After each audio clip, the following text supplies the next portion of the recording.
Ek weet nie hoeveel van julle besef en kom agter hoeveel predikers begin praat oor die eindtye nie. Want ek dink die Heilige Gees plaas in baie mense se geeste dat ons in die eindtye lewe, dat ons nie op hierdie aarde nog vir volgende 50 jaar gaan wees nie. En ja, as 'n ou begin perspektief inneem van dinge is net tydelik, moet ek sê, die goed wat uit 'n ou se mond uitkom, die goed wat 'n ou aan dink en bepeins, is heeltemal anderste as wat ons gewoonlik doen. En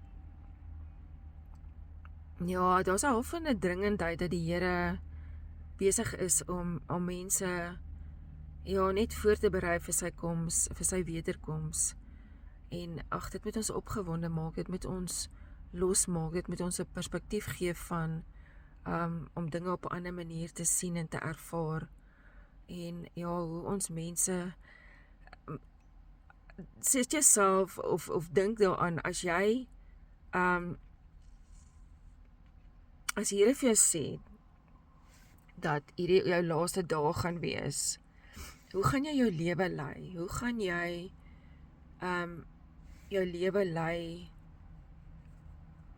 om mense, wat se dinge gaan vir jou saak maak?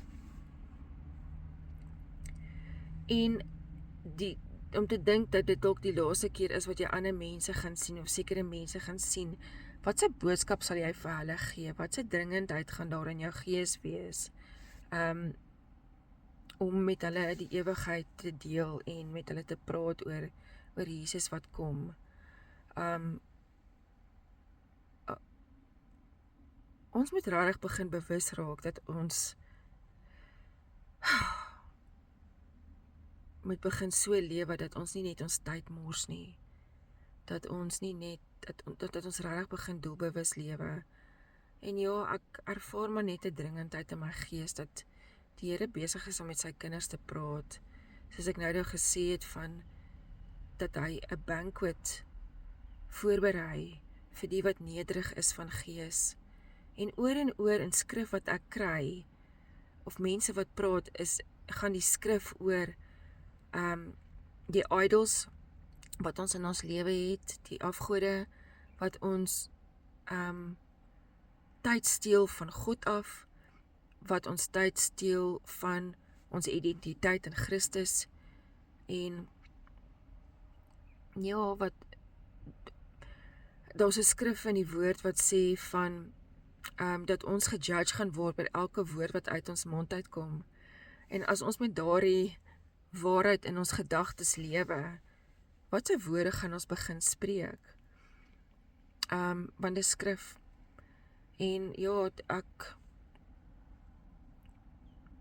het nie 'n vreeslike groot boodskap nie, net 'n kort kragtige ene van ons gaan moet begin ons perspektief verander, dat ons doelbewus begin lewe, dat ons doelbewus begin praat, optree, dink, en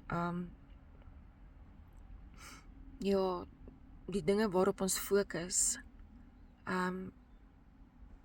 Tyd is min. Ek weet dit, ek ervaar dit, ek sien dit om my. Tyd is min, julle. Mag ons elkeen 'n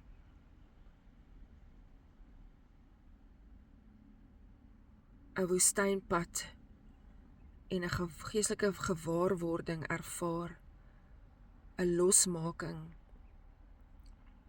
sodat ons by die voete van Jesus kan uitkom en kan loskom van hierdie dinge van die aarde wat ons so bind.